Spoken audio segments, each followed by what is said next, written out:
A few weeks ago, we reported on a micro-monster truck race using vehicles made from cucurbiturils.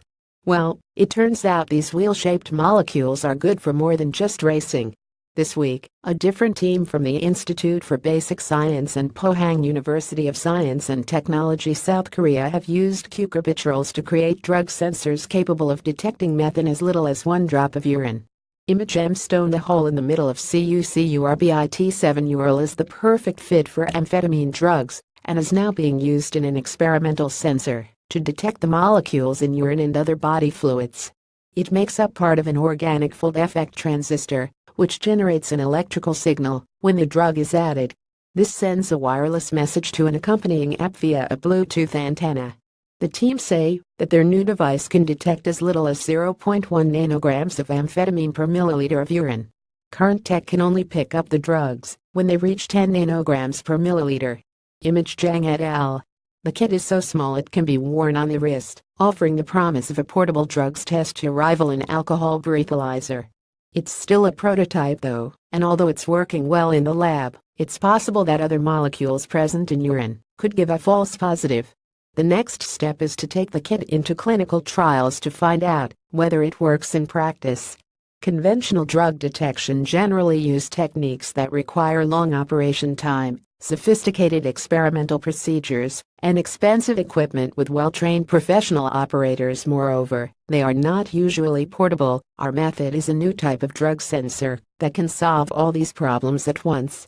Junhako, postage-dissolving food thermometers. Fresh produce looks set to join the ever-expanding Internet of Things as researchers at the Electronics Laboratory at Zurich in Switzerland work on a soluble temperature sensor to keep tabs on food in transit.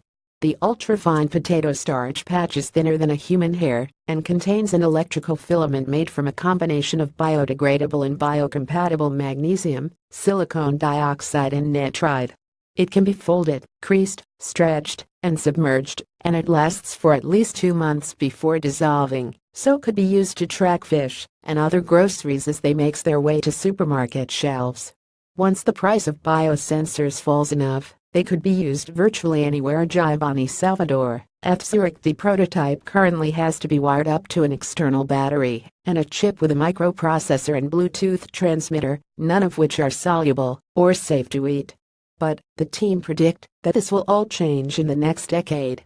Current sensors often contain health-damaging metals, but if the scientists can find a biodegradable power supply, the patches could find their way into all kinds of products, monitoring food freshness in real time.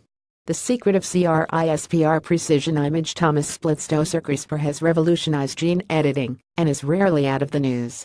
Researchers in China have used it to fix faulty genes in human embryos, and a team in London are using the technology to examine the first stages of human development. But just how the system makes genetic edits with such precision hasn't been clear until now.